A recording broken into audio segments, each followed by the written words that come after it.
I've always wanted to do that. We'll have one of everything. I always wanted to do this.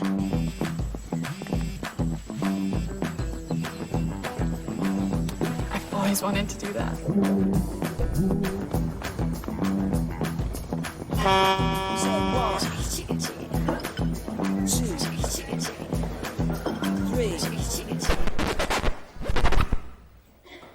I've always wanted to do that. I always wanted to do that!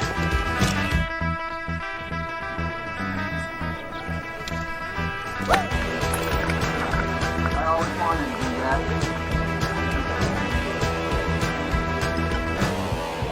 Next round on me. And E.T. is based in Los Angeles, but as we chit-chat over the next few minutes, you're going to learn that he actually has some pretty interesting ties to St. Louis. But first, let's make that cocktail so that everybody can kind of join us in the celebration. All right. Hey, thanks for having me on your show. This drink is super fun, super simple, which is a great way to enjoy things, not overcomplicate them. It's a Jack Apple Fizz, and very simple. It's 2 ounces of Jack Apple. Now, a lot of times when you watch demos on the internet or on stuff like this, it can get really complicated, or you might not have the tools the bartender's using. So this is how we measure stuff.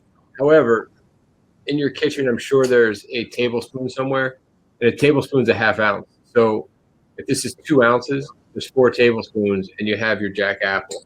We're just going to pour that right over some ice. And now some fresh lemon juice. And obviously, the better the ingredients that go into a cocktail, the better the cocktail is going to take. So we're going to use fresh lemon juice. ½ ounce, 1/3 of an ounce, however tart or not tart you want something, pull back or dial it up, whichever is good for you.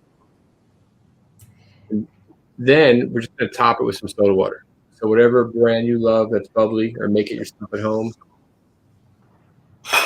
Now, you don't really ever want to shake carbonation, that kind of ruins the carbonation, but you might want to stir this a little bit so all the flavors kind of come together. If you don't have a fancy bar spoon, any spoon will work. I have a butter knife. We're just going to put it in the glass. Get a little spin, make sure all that the bubbles get mixed in with the Jack Apple and the lemon juice. And then a little half lemon wheel. And there you have the Jack Apple Fizz. This is crazy simple. I mean, it's something that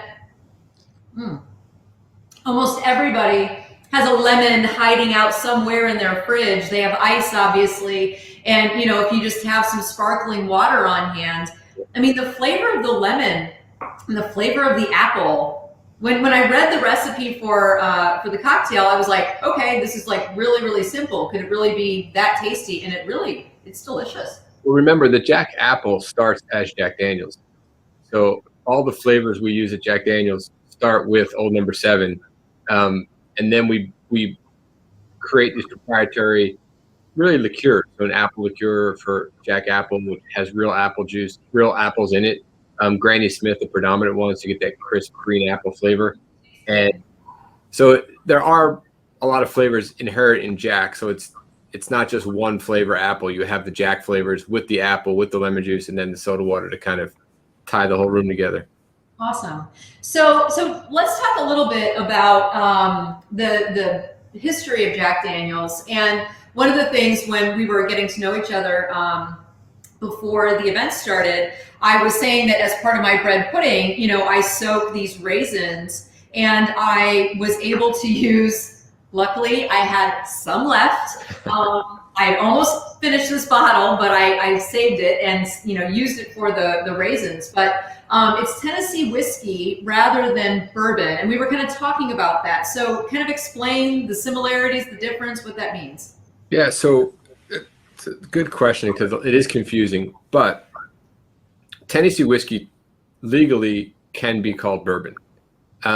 It follows all the laws of making bourbon. So if you ever wanted to Google laws of making bourbon, it's the same exact laws for making Tennessee whiskey.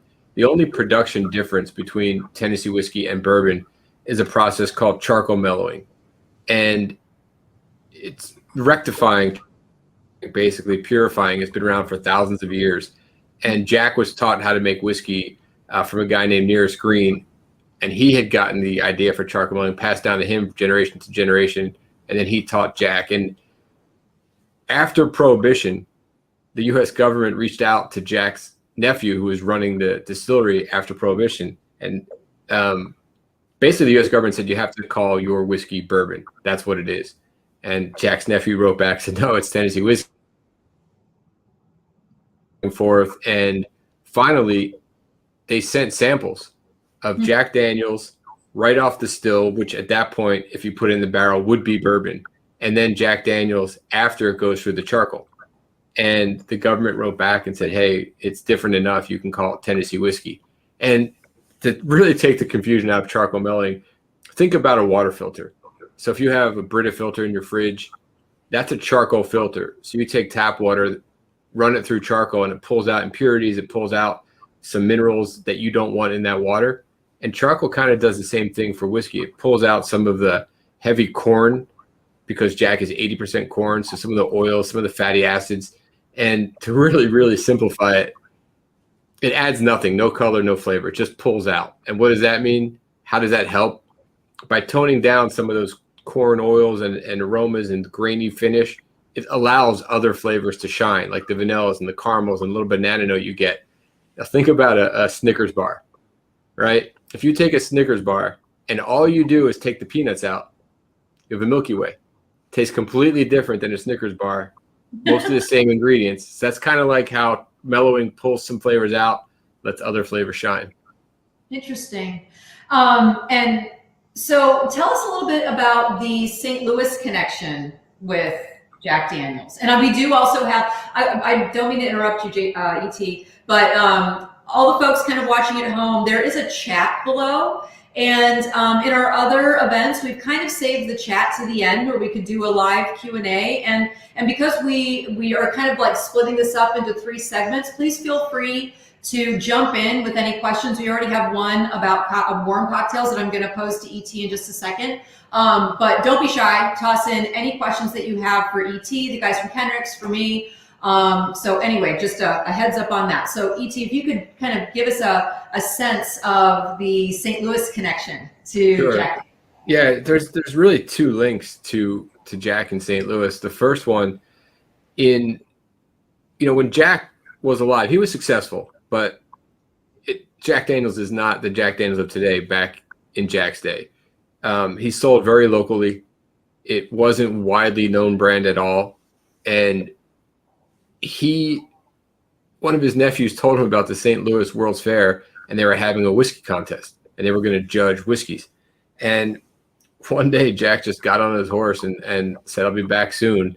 And he went to St. Louis, and he entered Jack Daniels into a world spirits competition, a world whiskey competition. And a lot of these brands were much bigger, much more well-known. Some internationally, people came in with scotches and things like that. And Jack was not a tall man. He was 5'2" with a size 4 shoe. So I think a lot of people just didn't know what to make of Jack and this Tennessee whiskey. And in 1904 at the World's Fair in St. Louis, Jack won a gold medal for world's best whiskey. That is a great story. I love that story. I mean, there is so much lore that surrounds obviously in St. Louis in particular, there's so much lore that surrounds the St. Louis World Fair. And just knowing that, I love that story. Yeah, Jack was there. And That's cool. What's crazy too, so his nephew, Jack Daniels, where Jack is made in Tennessee, they went dry before U.S. Prohibition by about 11 years. So at some point when Jack's nephew, who was running the company at this time, realized they weren't going to be able to make whiskey in Tennessee for a while, it wasn't going away, and there's a lot of talk of full shutdown, he decided to leave Tennessee and try to reclaim that magic somewhere else.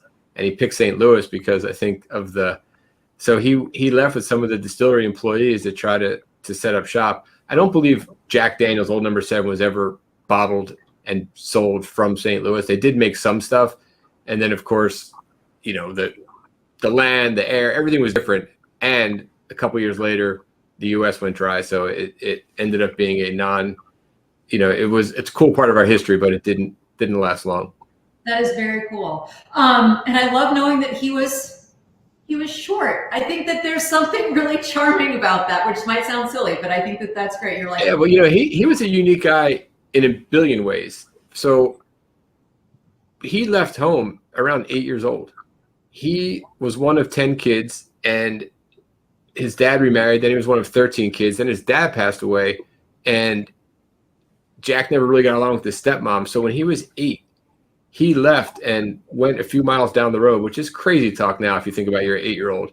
And he started working for a guy named Dan Call on Dan Call and Mrs. Call's farm. And he would help out in the general store, and he would help out around the house and the farm. And then he realized Dan Call made whiskey.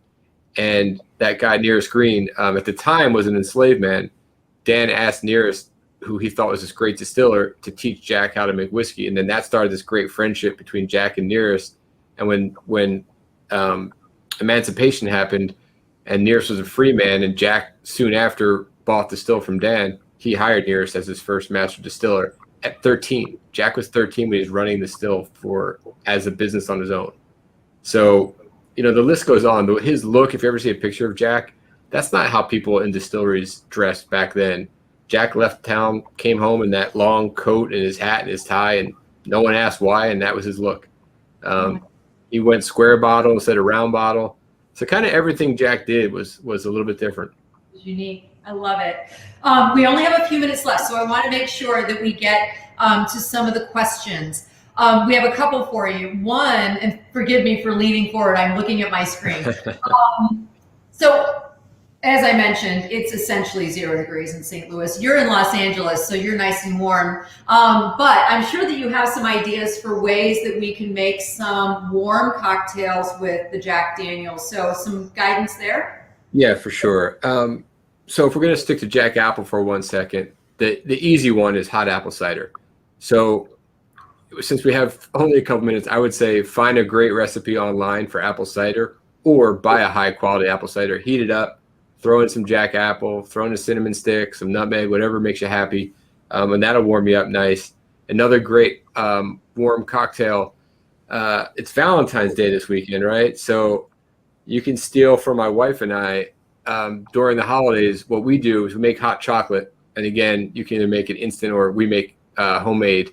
And I add Jack honey, a little bit of Irish whiskey, a little bit of Irish cream, a little bit of chocolate coffee liqueurs, mix that all up, put a little whipped cream on top, and if that's not a Valentine's Day warm me up treat, I don't know what is. Oh my gosh, that sounds good. Speaking of Valentine's Day and also the intersection of Mardi Gras, you got married on the second line at Mardi Gras. And not at Mardi Gras, but my wife and I, we have fallen in love with New Orleans. I've been there a billion times. And then when we got married, and I was we were dating and we were getting engaged, and I had a couple trips each year to New Orleans. She started saying, "Well, I want to go to New Orleans," and then she fell in love with New Orleans. And we're both from the East Coast, living in the West Coast, so we thought it'd be a great place to a middle ground for everyone to meet and have a great time. And this picture is us in a second line through the quarter with a brass band behind us, and. So yeah, we love it, and it's a big connection for us. And I do see one other question about other pairings for Jack Apple. I would say Jack Apple is really mixable. However, it is Mardi Gras. So when we were speaking before, I said, I wonder if Jack Apple would work in a hurricane, which is a big New Orleans drink. So I tried it, and it's fantastic. So the hurricanes you see in New Orleans or during Mardi Gras have evolved into just sugary messes. But the original one was fresh lime juice and passion fruit. So this has Jack Apple, 1.5 ounces. And then to counter some of the sweet in this cocktail, I took some of our barrel proof whiskey. The one I had was 132.6 proof.